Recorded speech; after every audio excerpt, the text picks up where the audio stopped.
In today's world where so many people work from home, the simplest situation to deal with is when the employees access their corporate network and resources when connected to a VPN and from a laptop or a phone or a tablet that is managed, meaning it has an agent in it. It might be Mass 360, or it might be some on top of being a managed device via Mass 360 or any kind of managed device software. You also may have agents like Carbon Black, CrowdStrike, FireEye, and all those devices, the Mass 360s and the endpoints, has the capability of sending logs to your QRadar instance. So you have visibility on what is it that the people are actually doing into the system, right? Now, what happened when you go from your managed device into another web properties? Let's say that you go into Box, or you go and connect into a WebEx. Well, what happens is that you go from that device and you typically go into a single sign-on portal where you get, at least briefly, visibility into that device, because you need to perform the authentication with your corporate credentials, and then you're going to be thrown back into whatever web property you are trying to go. And these systems are set up that they will not take the session directly going from your laptop into them. It will have to be from this particular IP or set of IPs that they will let you come in. So life is good. I mean, you can still get some visibility. Also, there is, depending on the system, in QRadar there are many devices that provide logs from the actual, and I put a question mark because not all of them do. So let's say that you go into a Box account when you log in, and you still can get some logs from Box into QRadar.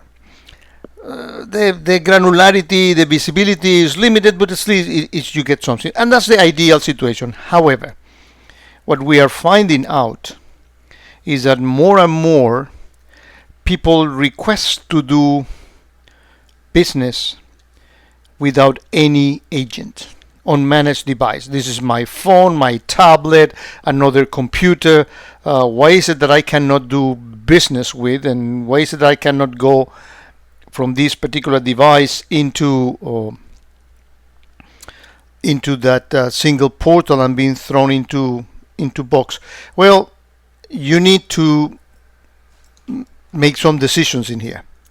As a CISO, you may say, you know what, I don't allow these devices to actually go there. So if you go into my portal and you have I detect that you don't have the agent, you are not a managed device, I will deny you access. But that may generate a lot of friction with your employees, and you want to, try to see if you can still allow them the freedom to do so without losing total visibility into it.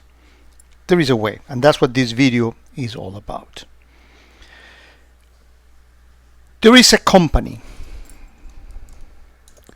called Trusteer that IBM, is an Israeli company that IBM bought a couple of years ago, that has been dealing with this and providing solution to a similar problem to a lot of financial institutions. You see, that's the problem that banks and financial institutions face every day. When you do your home banking, you're not going to get an agent from the bank, but the bank still needs to have visibility into what's in your machine, make sure that I can determine whether you are a malicious user or not. And the way that Trusteer Pinpoint works, that Pinpoint is the product for for doing this for first financial institution. Now they are offering this for remote employees or corporate employees. Is that the trick is what they do is that in that single sign-on portal, they put a JSP. They put some of their code, and their code at the moment that that brief moment that you are doing the authentication, before you're going to be actually thrown out into those other properties, can do a lot of things. Let me show some of them. So they have some interesting capabilities in which they can detect when the device is actually infected by some type of malware. Not every type of malware, but some of them. And they keep developing expertise on top of that, because they have been in the financial space and serving so very many banks. They have expertise and visibility into very many type of attacks that people do to the banks. They can also detect things like, well, you are coming from a Tor browser. Well, what is that? And would I allow you to get in without any warning? Are you using a virtual machine? Are you coming from a new geolocation that you have never come? Because one of the things that they do is that they have some machine learning in which every user, when authenticate, has a profile, and it collects information about the type of things that the user does. So for example, if it detects, and this is typically for bad guys, that you have spoofed some of the attributes on your browser, like the font, the browser type, the screen resolution, etc. Things that are part of the fingerprint of your particular device. It can detect those type of things. It can detect some unusual activity from a particular region. So let's say that they know that there is some type of hackers operating from a particular country. Well, they have visibility into that, and their logic, their rule, in that brief moment that you go into the authentication, it can detect those type of things. They also know about specific IPs and known risky devices, and that's part of the value that they are providing to the banks, and now can provide that to corporate users. For example, unusual browser language. You say, well, this browser has some features that maybe they are used some Ukraine keyboard or this or that. I say, well, is that something that we have seen before in this user? No. Well, one thing that they also do very well is that they detect multiple login attempts, successful or unsuccessful, from the same source IP or the same device. And that's typical of somebody that is trying to get into bank's account, and they try multiple user IDs or account IDs. They detect that. They detect the presence of rats. And this machine learning profile knows about every particular user. The beauty of this approach is I like it for two reasons. Number one, this can be deployed in a week, maybe even less, because there's nothing that you are really doing other than putting that JSP code into your landing page for the portal. And when you do that, what they have is the capability of, there is an actual DSM, device support module, a parser in QRadar that process that. And then when you get some of those unusual things that are a warning, you can, for example, from the logical thing, let's say that you detect that a particular user, this doesn't fit. This is something of a very high risk. So you want to make sure that thing fires an offense, and most likely you will want to, if you have resilient, let's say that you go into a workflow process and you revoke the guy's credentials, or directly you can trigger that from an action and fire